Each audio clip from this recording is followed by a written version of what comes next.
शख्सियतें यूं ही नहीं बन जाती, व्यक्तित्व सहज ही निर्मित नहीं होता।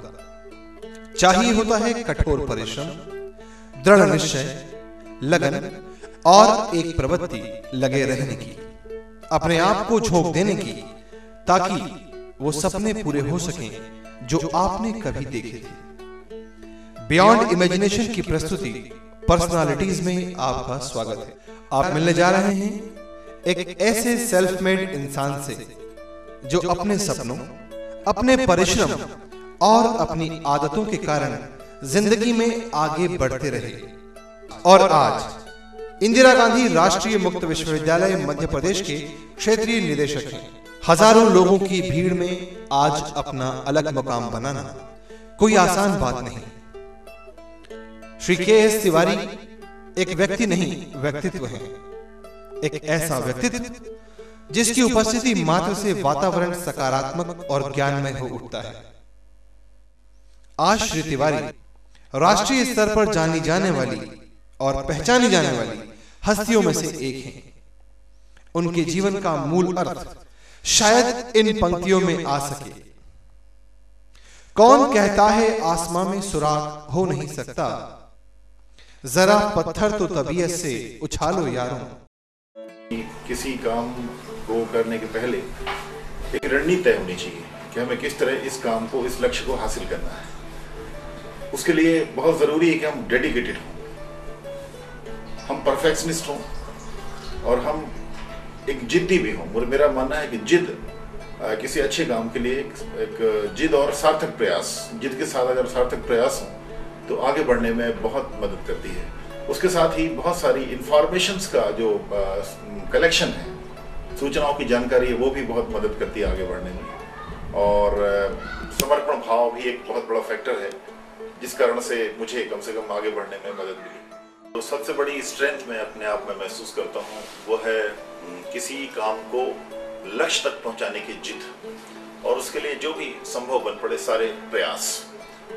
तो और इसके साथ ही मैंने ये भी हमेशा कोशिश की और ये अपने अंदर पाया कि अगर वाकई लक्ष्य को प्राप्त करने के लिए आगे बढ़ना है तो उसके प्राप्त करने के लिए जो भी आपको करना पड़े, लेकिन वो सही दिशा में हो।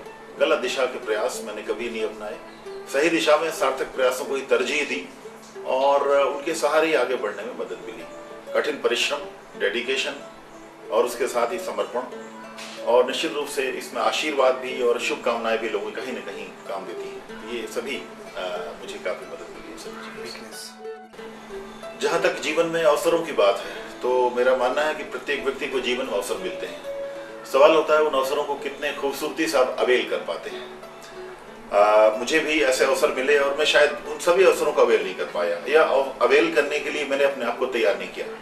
जीवन में प्रत्येक व्यक्ति के और निश्चित रूप से मेरे जीवन में भी अनेक अवसर आने की संभावनाएं रही और संभावनाएं हमेशा रहती हैं। मेरा प्रयास रहता है कि उन संभावनाओं को अवेल किया जाए और अवेल करने के साथ ही उन सभी लक्ष्यों की प्राप्ति आप कर सकते हैं। आज के युवा को आगे बढ़ने के लिए मेरा ऐसा मानना है कि सबसे पहले जरूर है अपने आप में प्रचंड विश्वास।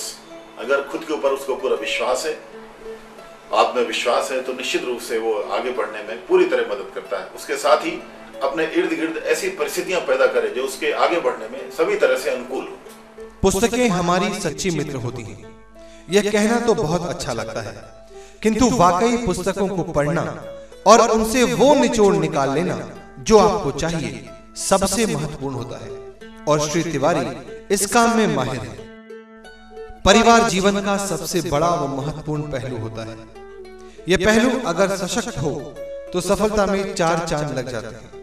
श्री तिवारी को भाग्यशाली कहने में अतिशयोक्ति नहीं होगी कि उन्हें जीवन यापन करने के लिए श्रीमती तिवारी साथी के रूप में मिली। आइए देखते हैं उनकी नजर में किन गुणों के कारण श्री तिवारी जी ने सफलता हासिल की?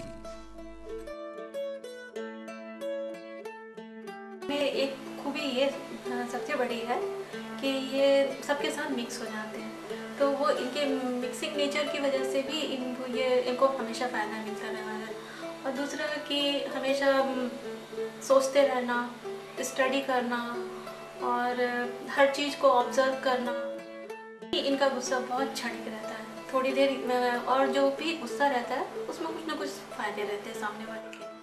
चीज़ बहुत अच्छी लगती है, अगर आपने गुड सजेशन दिया तो ये तुरंत पूरा का पूरा फॉलो करते हैं, अगर वो गुड सजेशन है। कभी कभी ऐसा होता है कि हम अपने परिवार में, समाज में, माता पिता, परिवार, समाज बच्चों को ऐसे क्षेत्रों में जाने के लिए बाध्य करता है जिसमें उनकी रुचि नहीं होती। तो बहुत ज़रूरी है कि युवकों को आगे बढ़ने के लिए, बेहतर परफॉर्म करने के लिए, अच्छे करियर चुनने के लिए उनके रुचि के क्षेत्र को अगर ऑफर किया जाए, दिए जाएं, तो निश्चित रूप से वो बेहतर परफॉर्म कर सकते थे। मैं अगर अपनी बात कहूँ तो मेरी रुचि भी कुछ ऐसे क्षेत्रों में थी जहाँ मैं शायद बेटर परफॉर्म कर सकता था। उसमें एक स्वास्थ्य क्षेत्र था, इकोलॉजी का क्षेत्र था, हेल्थ का क्षेत्र था और निश्चित रूप से एजुकेशन का भी एक क्षेत्र था। इन क्षेत्रों में शायद मैं और बेटर परफॉर्म कर पाता। और युवाओं को भी चाहिए कि वो अपने रुचि के क्षेत्र चुने, परिवार, समाज और गार्जियंस को भी चाहिए क्योंकि रुचि के क्षेत्र में आगे बढ़ने के लिए प्रेरित करें। विलक्षण प्रतिभाओं और सफल व्यक्तित्वों को जानने का बियॉन्ड इमेजिनेशन का यह प्रयास जारी है।